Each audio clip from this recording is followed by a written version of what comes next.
Hello friends, welcome to Jenny Cooks. Friends, இன்னைக்கு ஒரு சூப்பரான French fries ரெசிபி தான் நம்ம பார்க்க போறோம். இந்த ரெசிபி கடையில வாங்குற மாதிரி ரொம்ப கிறிஸ்பியா ரொம்ப ஈஸியான முறையில் எப்படி செய்யறதுன்னு உங்களுக்கு காட்ட போறேன். நான் ஒரு 3 உருளைக்கிழங்கு நல்லா பெரிய சைஸ்ல எடுத்துர்க்கேன்.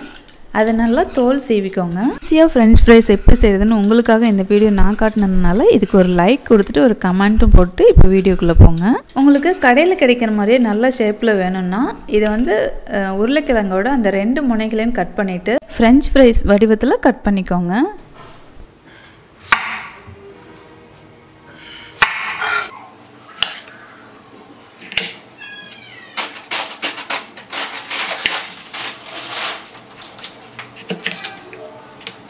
Friends, வீடியோ பார்த்து முடிச்சதுக்கு அப்புறமா வீடியோ கீழே டிஸ்கிரிப்ஷன்ல 2 லிங்க் நான் கொடுக்குறேன். அந்த சேனல் போய் பாருங்க. அந்த சேனல் உங்களுக்கு பிடிச்சிருந்தா மறக்காம அந்த சேனலுக்கு சப்ஸ்கிரைப் பண்ணிக்கோங்க.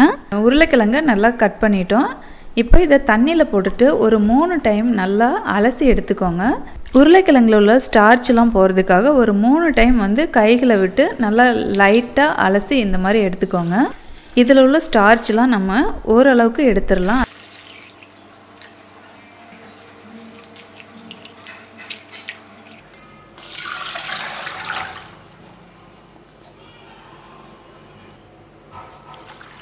இந்த மாதிரி அலசும்போது French fries வந்து நல்லா நமக்கு கிறிஸ்பியா கிடைக்கும்.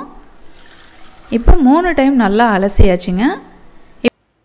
இப்போ ஒரு பாத்திரத்தில் நல்லா தண்ணி கொதிக்க வச்சுட்டு நம்ம அலசி வச்சிருக்கிற உருளைக்கிழங்கு கொதிக்கிற தண்ணியில் போட்டு கரெக்டாக 3 நிமிஷம் மட்டும் நீங்கள் குக் பண்ணுங்கள். 3 நிமிஷத்துக்கு அப்புறமா ஸ்டவ் ஆஃப் பண்ணிவிட்டு தண்ணியை வடிகட்டிடலாம்.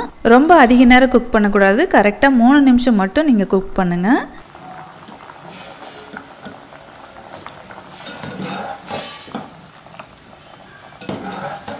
வேக வச்ச உருளைக்கிழங்க தண்ணி வடிகட்டினதுக்கு அப்புறமா இது மேலே நல்லா கூலிங்கான வாட்டர் வந்து மேலே ஊற்றிக்கோங்க. இப்போ ஒரு வெள்ளை தண்ணியில் நல்லா பரப்பி விட்டுட்டு இதில் உள்ள ஈரத்தெல்லாம் வந்து லைட்டாக ஒத்தி எடுத்துக்கோங்க. இப்போ பாருங்கள், கொஞ்சம் கூட ஈரமே இல்லாமல் இருக்குது. இதுக்கு மேலே கார்ன்ஃப்ளோர் வந்து 1 டேபிள் ஸ்பூன் அளவுக்கு எடுத்துகிட்டு நல்லா தூவி விட்டுருங்க.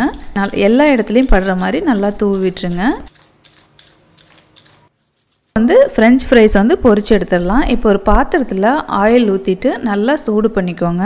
ஆயில் சூடானோடனே நம்ம ரெடி பண்ணி வச்சுருக்கிற உருளைக்கிழங்கை வந்து நல்லா பொரிச்சு எடுத்துக்கலாம்.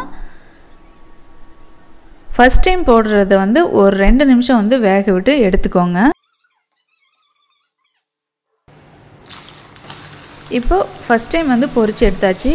இதை வச்சுட்டு இதை இன்னொரு டைம் நம்ம ஆயிலில் பொரிச்சு எடுக்கணும். அப்போ தான் வந்து நல்லா கிறிஸ்பியாக கிடைக்கும். ஃபர்ஸ்ட் டைம் வந்து நம்ம பொரிச்சு எடுத்துட்டோம். இப்போ 2வது டைம் இதெல்லாம் பொரிச்சு எடுக்கும்போது அதோட சவுண்டு கேட்டு பாருங்கள். நல்லா கிறிஸ்பியாக இருந்தால் எப்படி இருக்குமோ அந்த மாதிரி இருக்கும். குழந்தைங்களுக்கு ரொம்பவே பிடிச்ச ஸ்நாக் இது. நம்மளோட கிறிஸ்பியான சூப்பரான French fries வந்து ரெடி ஆயிடுச்சுங்க. இது கூட டொமேட்டோ கெச்சப்பும் மயோனீஸும் வச்சு சாப்பிட்டிங்கன்னா ரொம்ப அருமையாக இருக்கும். மொறுமொறுப்பான French fries ரெடி ஆயிடுச்சுங்க. கண்டிப்பாக உங்கள் வீட்டில் ட்ரை பண்ணி பார்த்துட்டு எப்படி இருக்குன்னு கீழே கமெண்ட் பண்ணுங்கள். நீங்கள் நம்ம சேனலை ஃபஸ்ட் டைம் பார்க்குறவங்களா இருந்தால் மறக்காமல் நம்ம சேனலை சப்ஸ்கிரைப் பண்ணிக்கோங்க.